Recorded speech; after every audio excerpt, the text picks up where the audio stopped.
Welcome back to the Act 2 podcast, a podcast for the real-life working screenwriter. I'm Tasha Hugh. And I am Josh Hallman. And we are Act 2, a network and support group for the everyday working screenwriter. This podcast is just one of the things we do. Thank you for joining us here.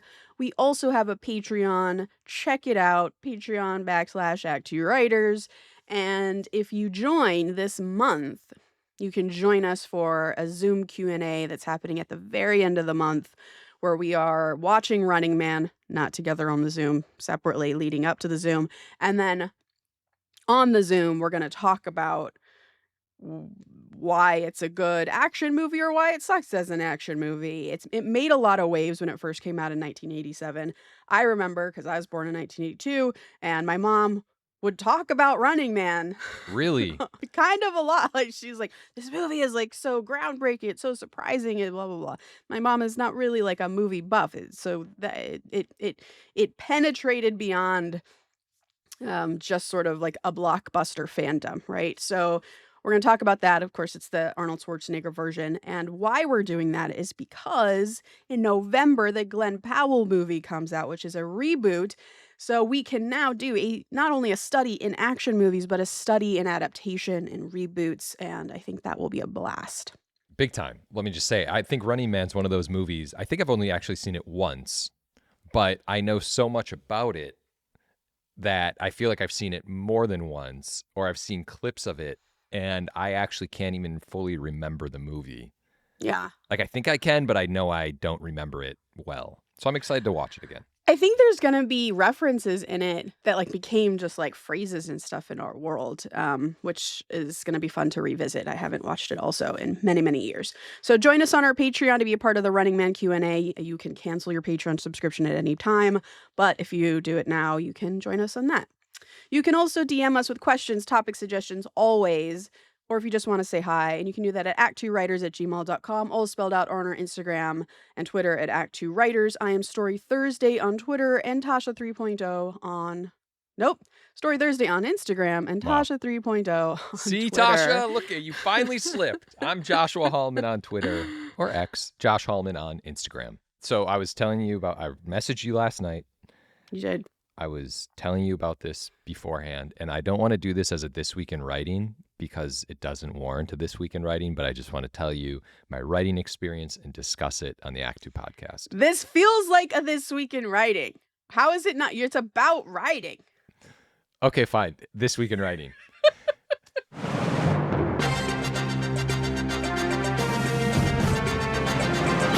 This Week in Writing. Okay. Last night, I was going to get some writing done. I went in my bed. I dimmed the lights. This sounds so bad. And I started to write. And I basically wrote in the dark while I was laying down, kind of half reclined. The pillows were behind me, and I was kind of propped up. I was super comfortable.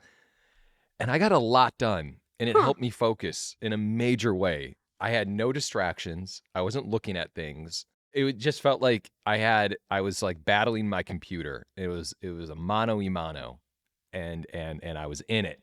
And then we were working together, writing pages. That's how it felt. That sounds incredible. What was Nicole also sleeping beside you, or she No, was gone? she wasn't home. She had an event. As a great father, my daughter was in a different room on an iPad. On an iPad. And so that was the other thing. I had a kind of a time limit because I was like, okay, I know I have to kind of wrap up and start parenting here in a little bit. And then, but I have, this amount of time in here. She read some books as well. Now I feel like now my parenting style is sure, coming of course she did. Anyway, my point is, it was so comfortable. Yeah. And I was thinking to myself, why don't I do this more often? Have you ever done this? So I've definitely like lights are off and like Paul's asleep, and this is the only time I can like write in bed. But I've never chosen to be in a dark room to write. Yeah. I'm not sure, like turning off the lights, I don't think would have been like a thought for me. But it sounds like it like created sort of like a security chamber for you. That's what it did. When I'm writing back here in this office that no one can see, I have the world ahead of me, and birds are flying by, the light's coming, sometimes there's a ring alert Mm-hmm. and my attention just kind of darts around. Like I've talked Yeah. about this. I'm like that dog from Up where I'm like, oh, there's a squirrel over there. Yeah, because your desk looks out through glass doors at Yeah. like the rest of the house. So Yeah.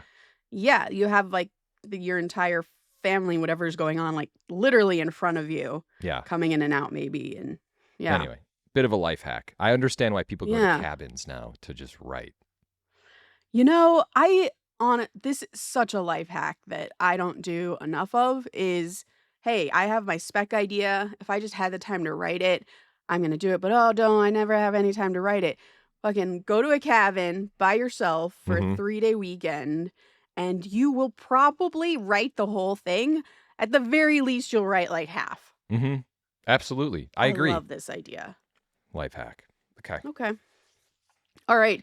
Another this week in writing that we all want to talk about is the Anaconda trailer. Josh, take it away. All right, Tasha. Just recently, the new Anaconda trailer came out. It's starring Paul Rudd, Jack Black, Thandie Newton, Steve Zahn. It is directed by Tom Gormican, who wrote and directed The Unbearable Weight of Nicolas Cage's Talent, or I forgot the name of that title. I just Oh, butchered. yeah. And then who I think is his writing partner, Kevin Etten. And I had to look. I was like, who made this movie? And it is this meta take on Anaconda. This is the logline. A group of friends going through a midlife crisis. They decide to remake a favorite movie from their youth, but encounter unexpected events when they enter the jungle. I saw this trailer. I was like, what is happening right now? It's a meta take on Anaconda, which is crazy. And I had to talk about this because I saw Anaconda when I was a kid. And now to see a movie where they're almost spoofing Anaconda, but making it about Anaconda. Yeah. When you sent the trailer this morning, I watched it. It was fucking nuts and I loved it. And Paul, whom you also sent it to, was like, oh, is it a spoof? And I was like, no, like not really. Mhm. It's sort of like a more intelligent version of a spoof. So it makes sense that it's the same people behind that Nicolas Cage movie, which was like just left of being a spoof, I guess. It was so bonkers, but was also a drama somehow. Yeah. And that's kind of what Anaconda is. It starts almost like Tropic Thunder and then becomes an Anaconda movie in an organic way. That's a perfect way.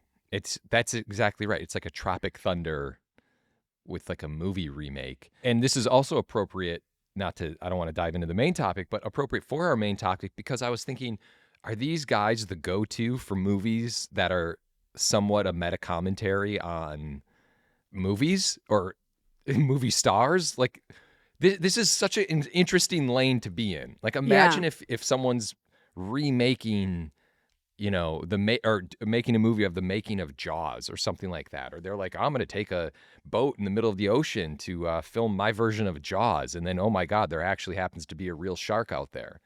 You go to these guys. It's genius. Should we just reboot Jaws? That's all you, man. My fear of sharks is way too high to even pretend.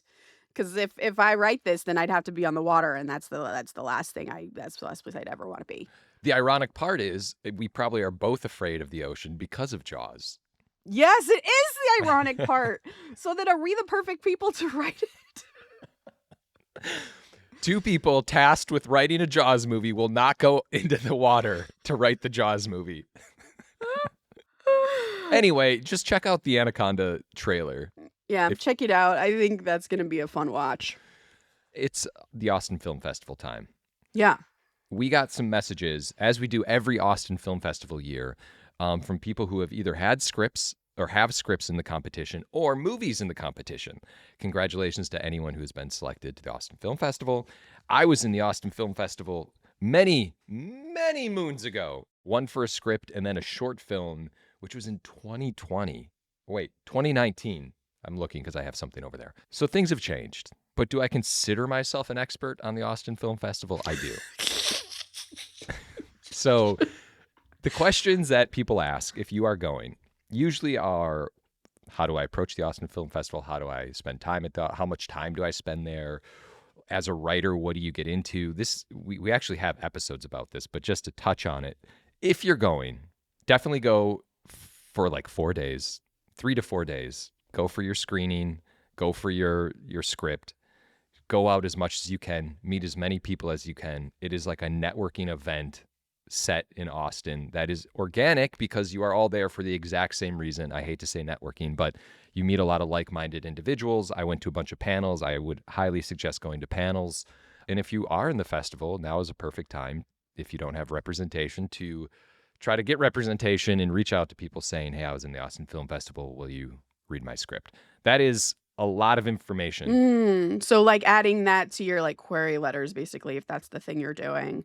However else you're getting your scripts out there. That, I mean, it's a very serious festival. People take that very seriously. Yeah, it definitely doesn't hurt. But yeah, now we're starting to field Austin questions. Yeah, which is great. Josh is the person for you for that. Can I ask a question? When Yeah. you say like go, make sure you just go out. Just go out and meet people. That, like, first of all, like, anxiety starts to build as you even say that, because if let's just say Tasha went to the Awesome Film Festival this coming weekend, and I had Josh's advice in my head. I would go to the screening. I'd maybe go to some panels. I can do that. But then nighttime hits. I'm like locking myself in my room and I'm like not leaving. I don't want to do that. But to me, like when you say that, it feels like is just like all of Austin, at least that area where like the hotels are and where the festival is held, like is it just like a bunch of writers walking around? The same way that at Comic-Con is just like a bunch of nerds in cosplay. Like, is it just a bunch of writers? You throw a nickel out a window and you're gonna hit a writer? Yeah, in certain areas. I mean, it's kind of hard to explain, but yes, in a concentrated area, there are a lot of, I'd say it's 80% writers. So I could just pick a bar and pick a hotel bar, pick a whatever bar, and it's likely that the people at that bar are going to be screenwriters and or industry adjacent, like managers or someone. Yes, and Austin offers, they'll tell you, hey, there's a, oh my God, this isn't there anymore. It used to be like, hey, there's a cover fly event, or I'm sure there's a final draft meet and greet or something where basically there is a bar where Final Draft is hosting a networking event and you go there and you just talk to people and everyone's wearing their lanyards and their little passes and it says who they are. And so you kind of spot it and you're like, oh, hey, it's just the icebreaker. What, do you have a film here? Do you have a script here? What, oh, you're a producer? Great. What kind of stuff do you write? Yeah. What kind of stuff do you write? And then, I mean, it's awkward as hell, of course. But like everyone is there to be awkward. I mean, Right. I talk a lot about this, about like how do you, once you actually get to an event, how do you even manage socially? And everyone is so afraid to be that person who like sidles up to a conversation that's already in progress. And I've learned the hard way of having to do it. Like, you just got to do it. You just got to be that person because everybody is that person. Yeah. And they know that that's why you're here. They're all there for the same reason. And you just kind of got to push through it. But it's so helpful that the film festival actually like posts or publishes or hands you a list of things that are going around. That would make it easier for me. I wouldn't lock myself in my room if that was the case. You know what the best icebreaker is if I were there Go for the on. first time? Hey, do you listen to the Act Two podcast? Oh, that is such a great idea. Oh, you've never heard of it? Here, let's listen to an episode right now. Let me tell you all about it. It's just a bunch of people there that are in the exact same space who want to Yeah. meet and talk. It is such a great time. I loved it. I have fond memories of Austin, and I still plan on us going there and hosting We will. a live screenwriting We will. show. We were close, I think last year, but yeah, we'll get there. Thanks, Austin. I have one quick one before we get into our topic, which is that tomorrow I'm pitching on a video game property that I really, really love. And I'm not like pitching the whole story. It's really just like an initial conversation of why do you love this game and what are your takeaways basically, and what would your approach be to adapting this thing? And so what did I do, Joshua? Tell me. Besides texting you and Dave, friend of the podcast, always, I busted out my large piece of paper. It has returned, and I wrote down 4 columns. I wrote down theme, I wrote down characters, I wrote down emotion points, like places in the video game where I welled up or I felt really inspired, sad, happy, whatever those points were in the video game. And then I wrote a stories column, which were just little pieces of story that either questions that I had during playing the game, or little quests or events that I thought were really, really engaging that I would probably want to keep in that adaptation. And then I just started writing shit. Just sat down on my beanbag over there, Mhm. and then just started writing shit. And it was great. It was very freeing. I feel like I made a lot of progress. So again, a large piece of paper coming in handy. Wait, so you know what your pitch is going to be? I know basically that I'm going to pitch it as like, I see this as a mystery. These are the themes that I want to talk Mhm. about, and these are the parts of the game that really moved me that I would want to lean into. Like, this is the adaptation version that I would do. Like, take it or leave it. That's great. I'm excited. I'm excited. I'm nervous, but excited. I'm I don't nervous know how because you do I it. want it so bad. Oh, yeah. You have to pretend like you don't want it.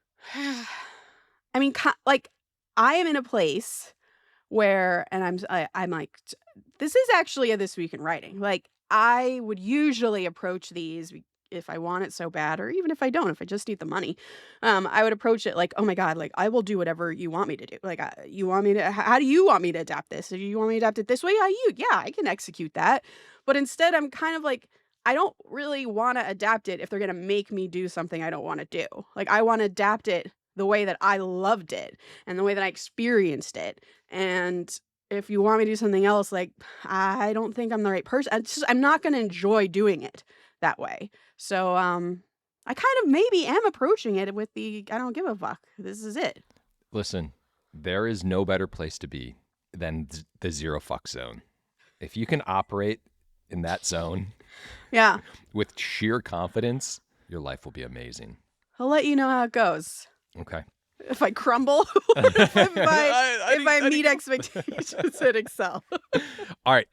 We're going to move on, but I just wanted to say, and I just remembered this was a monumental week because you have sent me the draft of our movie or our spec that we've been writing, and I've been giving updates, or we've been giving updates periodically, and we're now in the possible final stages of readings and things like that. We're in the end zone for sure.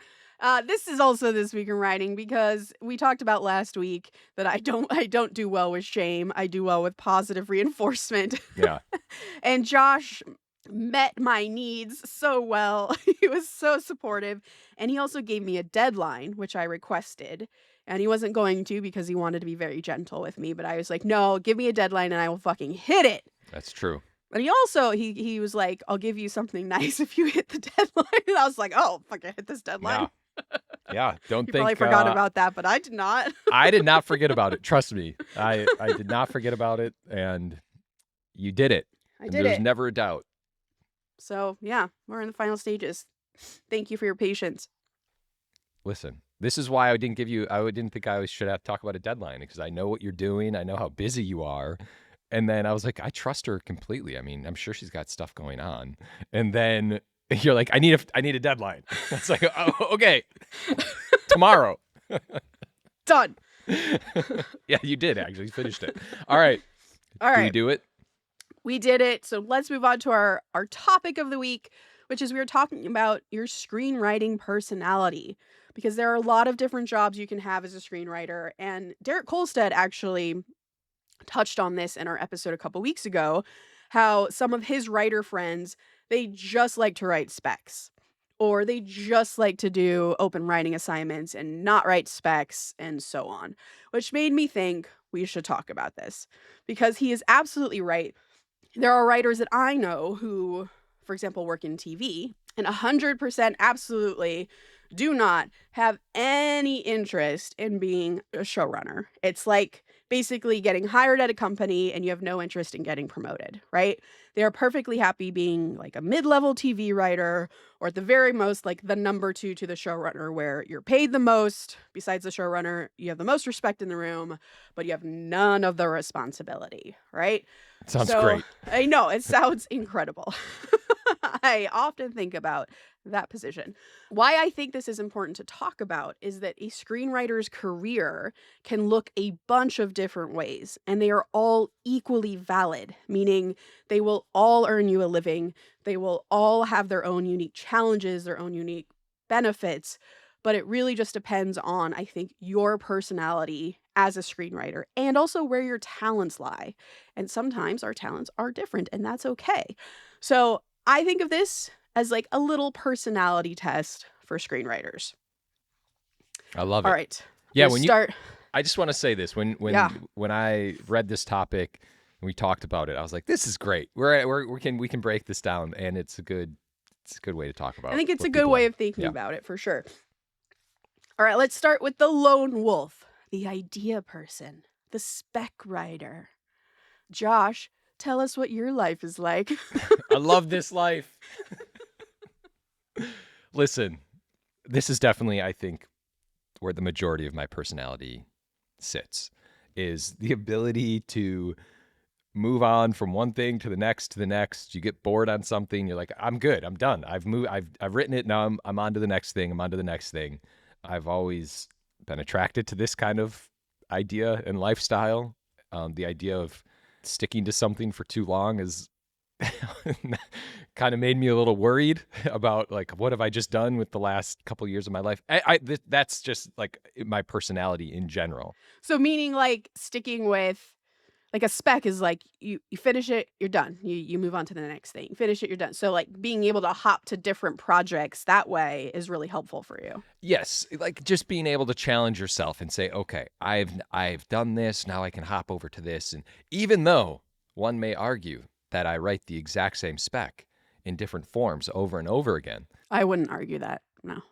But no, but what I mean is I'll always love the idea of writing something new and writing something fresh. And we've talked about this a million times of just being like, okay, I need to like challenge myself creatively and do something different, even if it crashes and burns, even if it doesn't go anywhere, it doesn't sell, and at least you can do it. And yes, it's heartbreaking if nothing happens to it, but with it. But I just love that idea of kind of doing something new creatively and trying something new all the time. Yeah. Maybe this personality is also a maverick. Just stop. Just say no more. Yeah, I'm in. So what would you say would be the qualities of a spec writer? Like what kind of person do you have to be a spec writer? I would say you have to be okay with having instability, getting a lot of no's, having a bit of a chip on your shoulder. Like Maverick? Uh-huh. This has taken me a lot to over time is just being confident in the idea that you're working on and having a good idea of like just knowing like what you're working on is the thing you want to work on. Because what I mean by this is I've had ideas that I've loved and I haven't written them because someone has told me it wouldn't sell, or someone has told me it's just not the best idea. And then I'm like, oh yeah, maybe that person's right. And you start doubting yourself and you kind of set it off to the side. So I guess where I'm going with that is you just kind of have to be sure about some of the things you're writing, but being aware of the industry as well. I'm not saying to write some $500 million movie, which I did as one of my first specs. So speaking from experience, not a good idea. Do you regret it though? No, I love the story. I needed to get it out. And I think now that my career is moving more forward and people know my name a little bit more, I do think it's something I could revive. And also now that I'm a better writer, I can make it a better script that people would want to do. That's what I'm talking about. It never goes away. Never a waste of time. Yeah. I mean, all you're saying, I think, is totally right. A big reason why being a spec writer scares me. There is a lot of uncertainty. It depends on the sale. I think, like with authors who kind of are spec writers in a way, a lot of authors have to get jobs in between their sales because it's tough. It's tough to pay the bill off just one sale, and you don't know when the next sale is going to happen. And potentially those jobs are out of the industry. Sometimes they're teachers, whatever the case might be. Also, you got to be like Josh, an idea person. Like concepts have to come, like every day it feels like Josh has a new amazing idea. Well, listen, it's also a problem because then it adds up and you're like, oh, what about this one? What about this one? What about this? I hear that, yeah. I also just want to say one more thing. I'm going to tie this now back to this week in writing with Anaconda. I don't know this for certain, but I'm assuming the Nicolas Cage script that we referenced, the Massive Weight of Unbearable Talent, that script, I think was a spec, probably, Yeah. maybe. And then to kind of go on and write something in that same vein for a studio, I think is also very appealing. Obviously they didn't come up with Anaconda, but those guys, but specs can lead to jobs that are kind of in the territory of exactly what you want to write. Yeah, which I absolutely. think is very appealing. Like if you write an action movie, people are going to read that action movie and you're going to go on, you're going to try to get a job for an action movie. Yep, it's like we don't want to buy this one, but I think you'd be great for this. Happens all the time. Or we're going to buy this one and I think you'd be great for this. Yeah. And now you're in the family and you're going to write a bunch of Universal movies now. Yeah, which is great. Yeah, absolutely. Yep, it's a great way into, and it's really kind of the only way as an up and coming writer to get into the system, because you're not in the system yet. And the only way to get in the system is to write something new that people can read, not, adapt or do a sequel to Terminator. Though there's a 1% chance that could work, guys. You never know. You never fucking know, which is the crazy part about Hollywood. So yeah, being an idea person, I would also say that it's probably very isolating. You can tell me differently, but you just told a story about writing in a dark room by yourself. So I'm assuming that it's kind of isolating because you're not, besides our writers group and maybe your manager, you don't really have voices in the room helping you develop this idea. It's all on you. Mhm. And then I would say something that you also have is self-motivation. So if you are a very self-motivated writer and you don't need someone to give you deadlines, you don't need someone to constantly be checking in on you and force you to write something, you can self-motivate yourself. Being a spec writer is also a great path for you, I think. Yeah. Let's talk about pros and cons. Mhm. Some of that we've already included, but what in your mind feels like a big pro to being a spec writer? I think a big pro is the upside of being a spec writer. I'm trying to take myself a little bit out of this, but if I were talking to a younger version of me, it just that idea that you can write exactly what you want of what you love as within the version of a spec, and then later get a job from that, or you can continue writing exactly what you love. So if you love murder mysteries and you write an awesome murder mystery, you're going to continue to write these murder mystery things or fantastical movies. And to me, that is such a big upside because when you get into the creative world, you love creating a specific thing, in my opinion. And then that ability to to continue creating that, like you're writing things that you love to write. I know that you're going through IP and we'll talk about that, but a lot of it is, like, imagine if you were writing something you hated Yeah. just because you were good at it. You would just burn Yeah. out in like 10 years.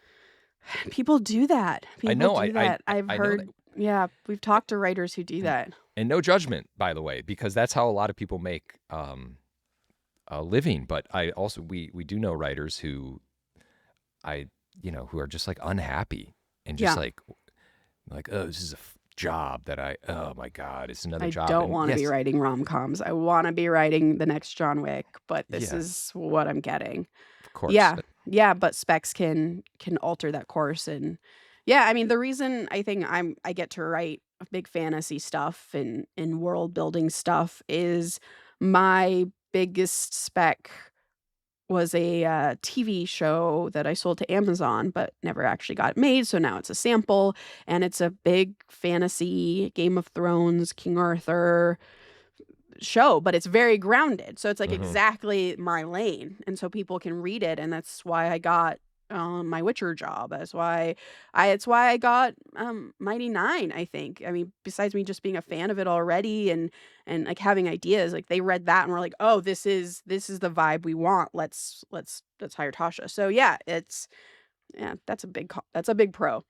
And then the con, which I think you're about to ask, is Are you about to ask that? I'm about to ask that. Is absolutely nothing happens with with your spec. No one reads it. It doesn't get made, and it sits on your computer forever. It's demoralizing, and you still have to somehow get yourself up out of bed and write the next thing. Yes. Even if you like take it to market Mhm. and it doesn't sell, it's the same thing. Like, Yeah. you could write it, send it to your reps, and they're like, absolutely not. We're not going to take this out. We don't believe in it, and you can't ask us to do this because it Yeah. will hurt our reputation. Like, there's that version or there's the version where you do take it to market, nobody buys it, and you just have to start all over again. But that's why it takes a specific personality, I think, to be a Yes. spec writer. And the last thing I'll say about this is if that's the version that happens, the pros from that are meetings and you start developing with producers and stuff like that. But the con from that is you don't even get the meetings. You don't develop with anybody. You don't meet any new executives. And you're not kind of like furthering yourself. You're Which just can kind of, you happen just sometimes. Yeah. wrote, yes, of course. Yeah, no, it definitely can happen. Yeah.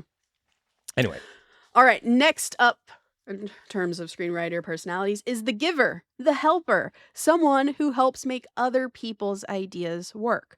The Wow. OWA writer. So the OWA writer is someone who goes out on open writing assignments, which can be anything from a producer has an idea and it's like a log line, or it's a one pager, or it's bonkers and they need a writer to execute it. Or it could be a studio has a book that they've optioned and they need a writer to adapt that book into a TV series or a movie. Or it can be we have previous versions of this Jurassic Park movie. We don't like any of them. We need to rethink what it is. Come in and try your hand at this.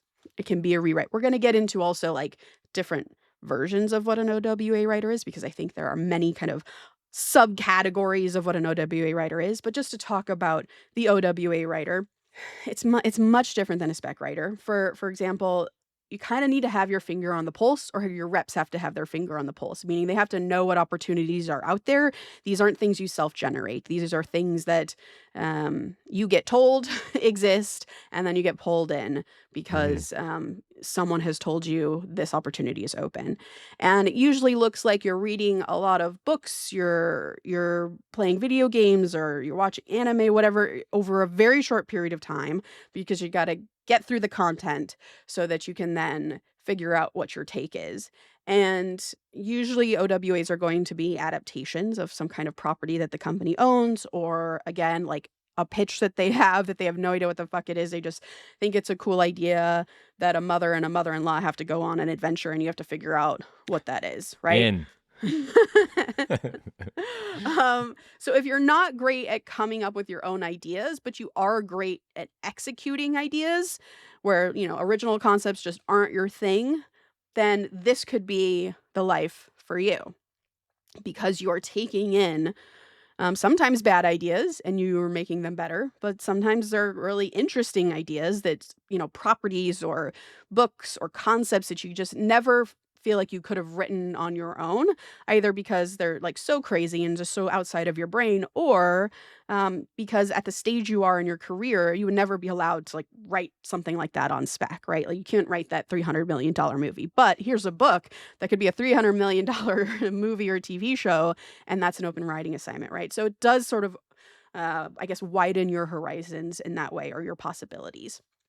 Or maybe you're not a self-motivator like we talked about with specs, and so all of your original ideas, maybe they stall, maybe you can't quite figure them out on your own, you can't quite get to that fade out part, but you need something like this to kind of get you to finish the work, right? Because there's expectations and it becomes a job.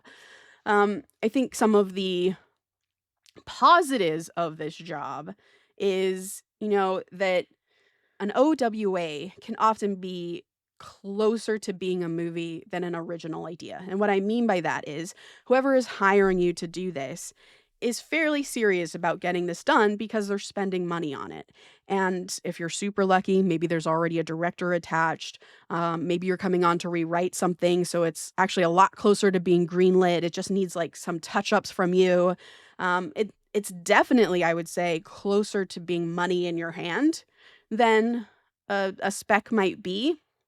However, this is also a crapshoot, right?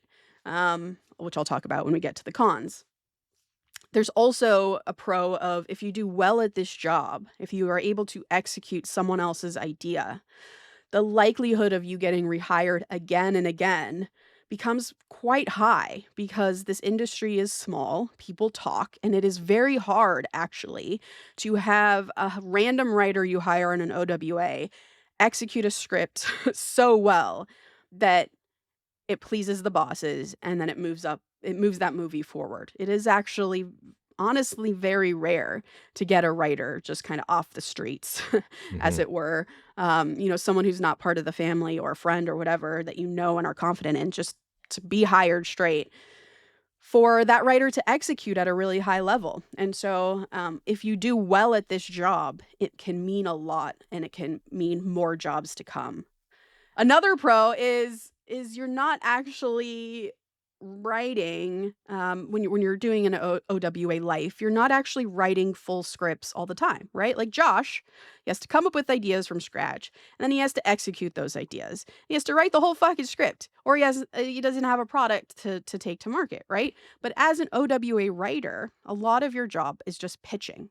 It's just you're going up for the job, right? And so you're handed a book, you're handed a script, whatever, and now you have to figure out what your take is and then you pitch it. So it doesn't take the same brain power as writing a full script, and that can be a pro because it means that you have time for other things. It means that you can write some of your own stuff at the same time. And then I would say the last pro is the money because A it's a job, right? So like there is a minimum that the WGA requires for you to make in these jobs. I think when you're just starting out, it's going to probably be the minimum, which is around I think like $38,000 right now. There's money in your pocket that comes as soon as you win this pitch. So, for example, let's say I went up for an OWA today. It took me maybe 2 weeks to put together this pitch. I go and pitch it. It's probably going to be maybe another month or so, like minimum, for them to say yes or no to my pitch and to hire me. And then after the deal, which is going to take probably another month at very least, I'm going to have money basically within the next 4 months, 4 to 5 months. That can't be true always for a spec. Spec takes a long time to write, and then you have to marry. It's a whole process, right? So money can be quicker. And also for OWAs, if you're starting to work on larger properties, you can make really good money. So OWAs, good for that. Now let's get into the cons because I think there are many. Well, I'm just gonna. The con is the 1 year you went on 50 OWAs and then told all of us about it, and I was like, never. Yeah, I scared Josh like off of doing. You were the guinea pig. Life. you did it. It's like you ran the gauntlet, and you're like, don't go through that. That was rough. It's bad. It's bad. Yeah, because as Josh is saying, an OWA is going to be a bake-off almost every single time. Randomly, this year, I found an OWA that I'm the only person, which is unheard of. Never has happened before. Usually, you're up against at least 5 other people. For Red Sonja, it was like dozens and dozens of people. And so you're in this crazy competition, and the producers are here hearing a bunch of takes, and they're just kind of like, who do we like today? What is the thing that rings true? And you have no idea if you're hitting the target or not. So it can be extremely exhausting. And let's say you do become one of the few, like let's say it starts with a dozen writers, and then they whittle it down to, okay, we like 3 writers. Best case scenario in these bake-off situations. Well, now you have to do multiple pitches. Even if you're the only writer, you still have to do multiple pitches. Even for this one that I'm talking about where I'm the only one, I have to do multiple pitches because it's not only, here's my pitch, then the executive gives me notes on the pitch before I pitch to their boss. And so now I have to do notes on that pitch. And then I might get second round of notes because it's not, you address the notes, but I still have a couple more. And then we finally get to the boss. Boss has notes before the boss wants to take it to the studio, right? Because in this case, it's a producer. But if it was at a studio, it's the same idea. You pitch to the junior executive, and then you have to pitch again to the junior executive and the junior executive's boss, and sometimes then to the boss above them. So there are multiple pitches. Again, it's very exhausting. You've kind of already done the work, but it can, again, be very exhausting because sometimes it requires passes of notes on this thing that you're not getting paid for, right? And that is a huge con, is you're not getting paid for any of the work you do to get an OWA job, which is similar to if you are a spec writer. However, at the end of being a spec writer, you have a product. Whether you sell it or not, you have a product that you can now use as a sample, that you can now adapt later, turn it into something else that you could potentially sell. But at the end of an OWA pitch off, you have nothing. You have a pitch. What is that? That's nothing. I can't give that to anyone. It's so specific to that project. It's also not an actual piece of material that you can like, your pitch script isn't a sample you can send to someone, right? So no bueno. And then if you get your first OWA job and you make that $38,000, that's great. That sounds like a ton of money. But remember, that's your pay for at least the entire year. The entire year that you're working on this thing is $38,000. And if you're unable to get your next job, then that's going to have to last you even longer. And of course, you only make half of that at commencement, right? 10% goes to your agents, another 10% to your manager if you have them, another 5% to your lawyer. So what you're making right up front is going to be quite small unless your quote has blown up because you've done so many OWAs. But if you're just starting out, this is a really big con to think about because you've done all this free work, you finally got your job. And basically what happens to me, even now still, is when I get an OWA, yes, I get a paycheck and that feels like I can finally take a breath of relief, but I'm immediately looking for the next job because you just can't sit on your OWA one at a time because it's just not going to pay the bills, right? Now, another con is that if you make a career out of doing OWAs, once you're done with that job, you can't really do anything with it, right? Again, there's the pitch example of you can't do anything with the pitch, but also finishing a piece of material for someone else on someone else's idea is kind of a tricky sample. Like, for example, we use Naruto as a sample for me, even though it's not a produced movie. While it's a sample that I'm proud of, it's not wholly who Tasha is, the way that Josh's scripts are wholly who Josh is, and is a great example of the kind of writer he is and the kind of movie he would make for you. Because Naruto is basically the producer's version of what they wanted the movie to be. And I had to execute a lot of exterior notes, right? Their notes, because it's their projects, it's their property. They're the ones putting up all of the money. It's not me. So while I have to, of course, bring my choices and opinions as a writer and be a professional in how I execute someone else's vision, I'm more like the architect coming in to build someone else's house rather than building my own house. And as a sample, that can just be a little tricky.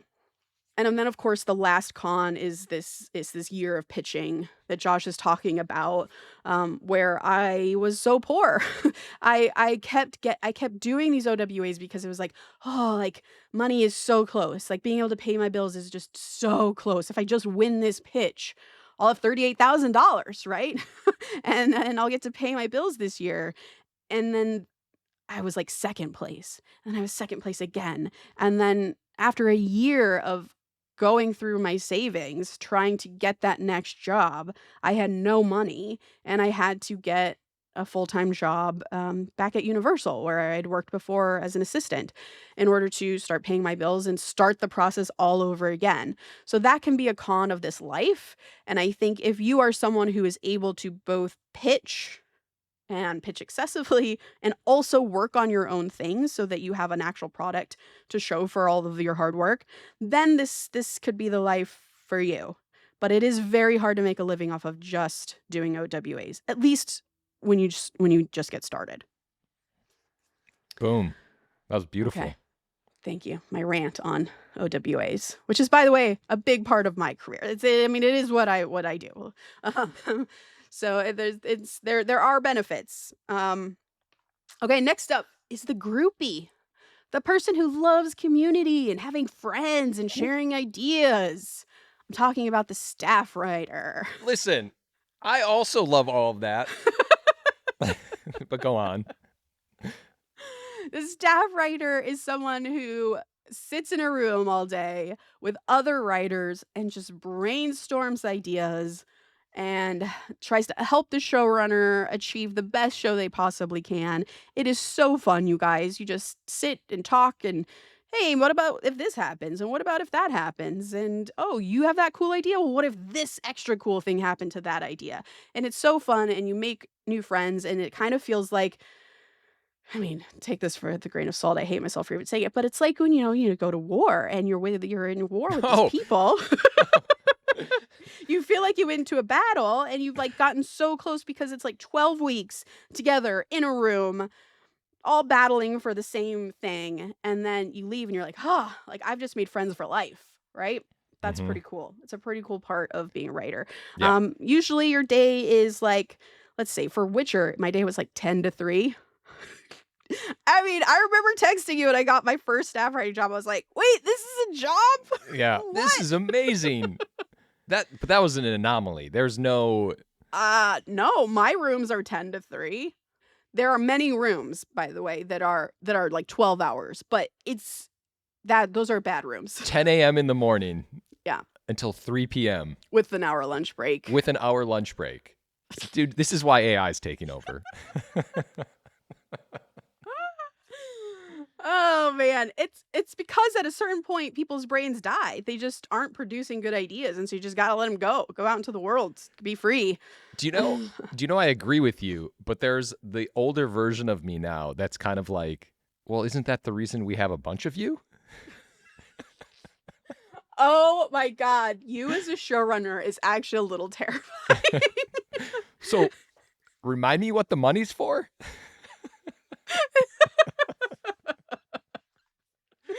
Oh god. Yes, but many rooms are not that. Yeah. But a lot are absolutely like that. Which is part of, the life of a staff writer is you are constantly working with new people. You have no idea what you're walking into at any time. Your showrunner could be absolutely toxic and terrible, or they could be the loveliest person in the world, or your show could get canceled halfway through. Like it's Yeah. a lot of uncertainty for that reason. However, the money is very good. Even as a staff writer, working 10 to 3, you're making good money. You're making money to pay the bills. And because this world is so small, and if you do well as a staff writer, the odds of you getting hired again are high. Does that mean there are a lot of TV staff writers right now not working?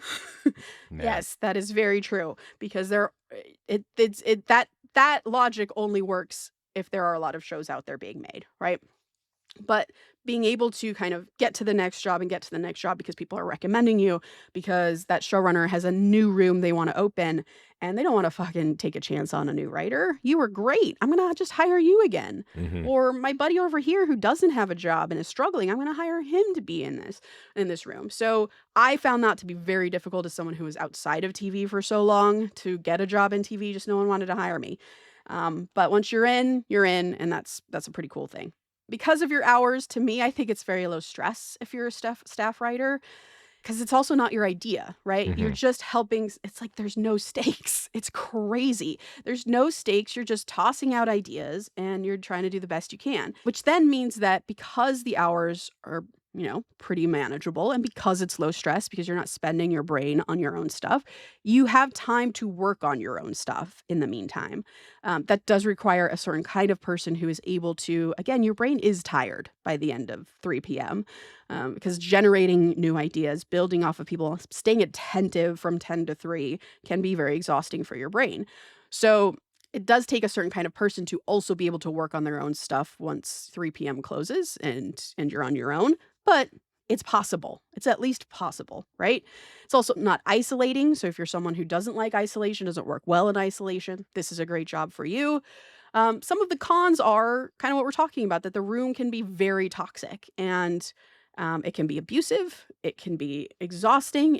You could think, I'm going to write a spec this year, or in between being in a room, and then suddenly you're working 12 hours and you're not seeing your kids, and you just don't know. You just don't know until you're in it. Another con is that you don't have control over the product, and that can be very frustrating for some writers, where you're similar to an OWA writer, you're executing someone else's idea. You're not competing with the showrunner, you're helping the showrunner, right? You're allowing someone else's vision to shine. And sometimes that can be tough. It can be tough with your ego. It can be tough to let go of an idea. A lot of writers I've seen just argue their idea in a room, and they can't let go of it because this is what they do when they're writing their own stuff. They don't let go of their ideas, but you got to kind of take a step back, realize that's not what this job is. That's what spec writing is. And that can be hard for some writers. Also, I said it's hard to get into the job, into the hamster wheel of staff writing, so that can be tough. And I'll say it's also hard to get promoted. A lot of writers I've seen, it's really easy for them to get promoted. Just the next room they're in, they're suddenly at a new position. But I've also seen the exact opposite, where a lot of writers are just staff writers, which is like the lowest. I guess a story editor, staff writer. They're kind of at the lowest rung, and you're kind of there for a while. And especially when there are less TV shows being made, there are less productions. It's harder to continue to get promoted. So that can be tough as a con. But this job could be right for you. Yeah, you speak about it in a very whimsical tone. I feel like you really enjoy it. TV is pretty great. It feels Yeah. like a cheat code in a way. No, for sure. But being a showrunner is a totally different bag. So we'll get to that at the end. But Yeah. being a staff writer is like the best job you could Yeah. possibly have. When you say hamster wheel, I get the chills. So you were in a writer's room with me once. We did a weekend writer's room. Did you hate that? Did you like it? No, I loved it. I thought it was fantastic. Right, you're just Yeah. spitting ball ideas, and it like Yeah. free. Like it didn't matter what landed. Just like here are some ideas. Absolutely. There is nothing better than that. That's sitting there, you're spitballing. That is like the joy of writing, Yeah. that phase of idea generation, but just that, and then kind of getting into it, and when someone says an idea and then you kind of get excited about it, and then you're like, oh yeah, and then people build off of it. That is very fun. It's awesome. I can't wait for us to be in a room, some action show. I'll be like, what are you guys getting paid for? Josh just polices the room. So this is what you do from 10 to 3 with a 1-hour lunch. I could have solved how to time travel at this point. Shit. All Yeah. right, next up is the technician, the fix-it writer, the rewriter. Now, this is a subcategory, of course, of the OWA writer, but I think it's its own specific category with its own specific needs.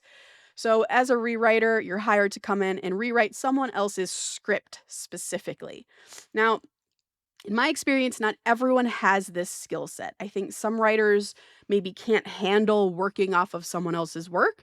They want to put too much of themselves into it, and they end up unraveling the entire project, which is absolutely not why you've been hired, right? Sometimes you're just hired because we need a dialogue pass. We need a comedy pass. We need a character pass. Whatever the thing is, like, don't fuck with everything else. Just fuck with what you need to. You're Yeah. being hired as a technician. And I think some writers are not good at also looking at someone else's script and understanding how to solve the problems that are in it. This is a very specific skill. I think we can all read a script and be like, I don't like it. But can you also read a script and be like, this is exactly why I Yeah. don't like it? And this is how I would fix it. Now, this is a big reason why in our Q&As that we do for our Patreon every month, I make people talk about this, because this is a skill that is important to hone, is to read a script and to say, okay, if I was hired to rewrite this, how would I go about doing it? And I can see, even in the way that people answer that question, that not everyone has that ability to see like that 50,000 foot view and then the solution to the problem. So this is something you can absolutely hone. Some people have it, some people don't. But Yeah. this is part of what that life is.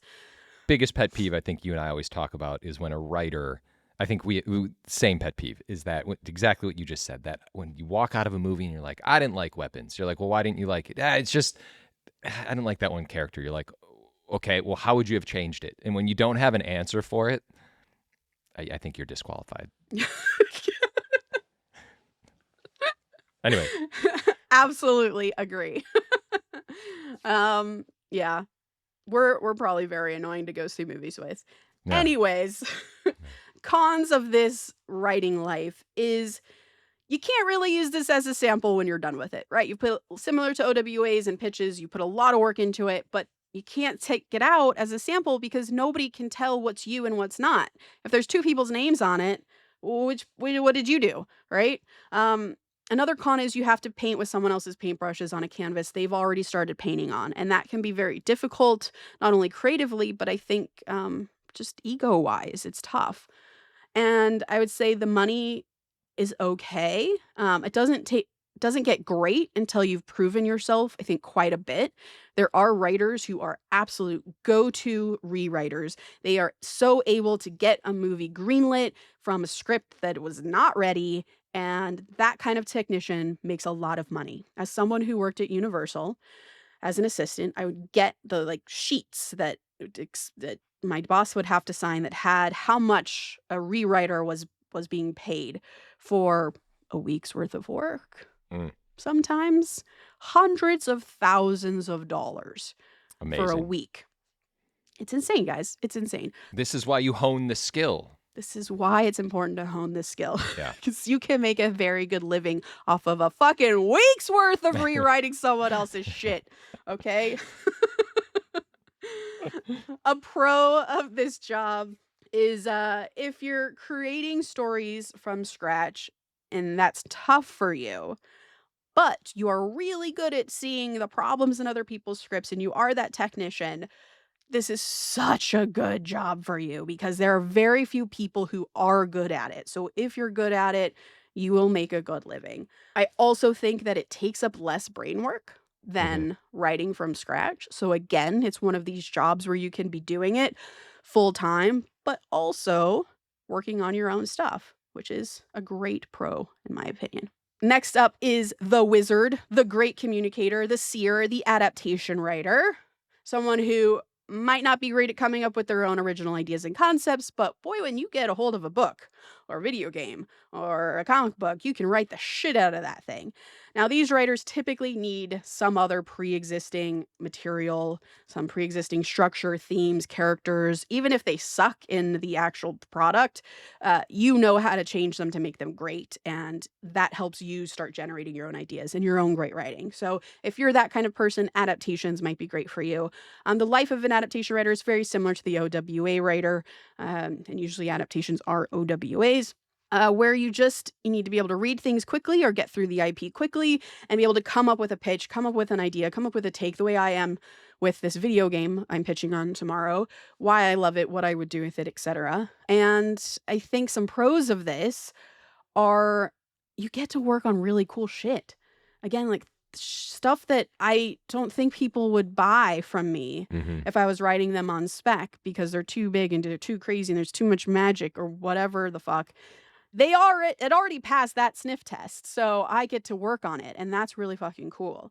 I think some cons of an adaptation writer is very similar to the OWA writer. You don't have really much to show for it for quite a while, and once you do, it's someone else's IP, so it's kind of like, all right, Tasha can write a version of whatever Naruto Red Sonja, but like, what's her thing? Like, what does she write at? I don't fully get Tasha.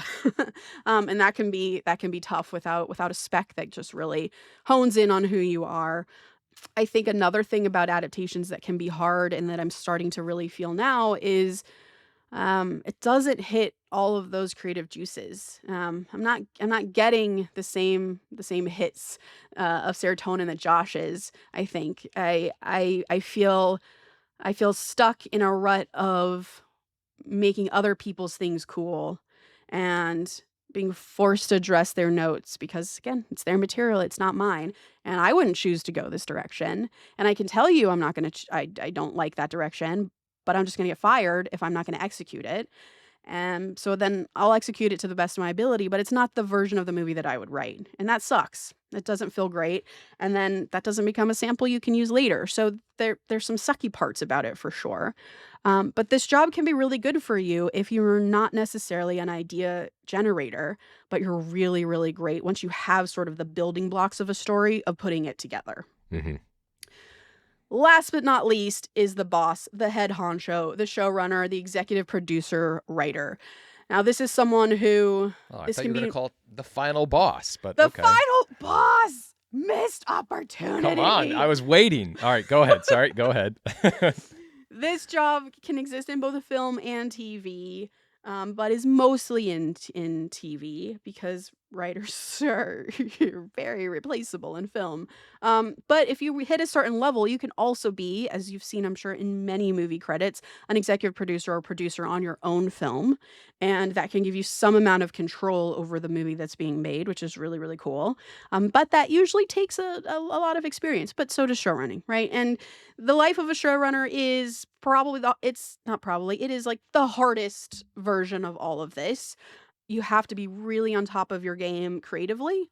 You have to know exactly what a script needs to be producible, not just what's great and what's fun and cool moments. Like how do you actually get this thing made? Mhm. And you have to be so good at taking notes because you're going to get notes from dozens and dozens of people, all people who are both creative and people who are not creative, people who are money people who, God, they're just. Anyways, you're gonna have to take notes from a lot of different people and figure out how to still make the show or the movie that you want to make. So that's a skill set that you really have to hone, and you have to leave your ego at the door and still be able to produce really high quality stuff. It's also managing people. So if you hate people, you don't like managing people, don't do this job. It is a lot of, Josh, you were just talking about this before the episode. It's a lot of making sure everyone feels supported. It's making sure everyone feels good about their job. Are you doing okay? I are you doing okay? But also, I need this by 3:00. Mhm. You know, Yeah, everything good? It's everything good. It's getting people to do what they absolutely need to do in the time that they have given, that you are giving them, and it's usually a ridiculous amount of time. Everything moves so quickly, and you need people to operate at the highest level, and you need to be able to get that out of them, right? From actors and directors to executives to artists, everyone, you have to manage everybody, and it's also a lot of decision making. So if you like to write a script and then just be done with it, let someone else fucking worry about how to actually shoot this shot in the rain, with, everyone on stilts, then do that. But if you're the person who needs to figure out how to make the stilts function and how to do rain in Southern California outside and all these things, and you don't mind being able to make those decisions, this is also the job for you.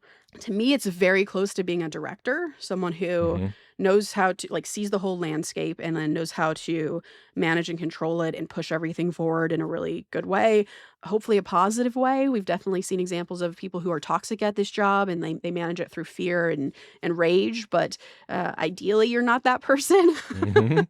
Ideally you're able to handle the stress of all of these decisions, and the weight and the burden of getting this show made within the budget, within the time frame, without being a piece of shit.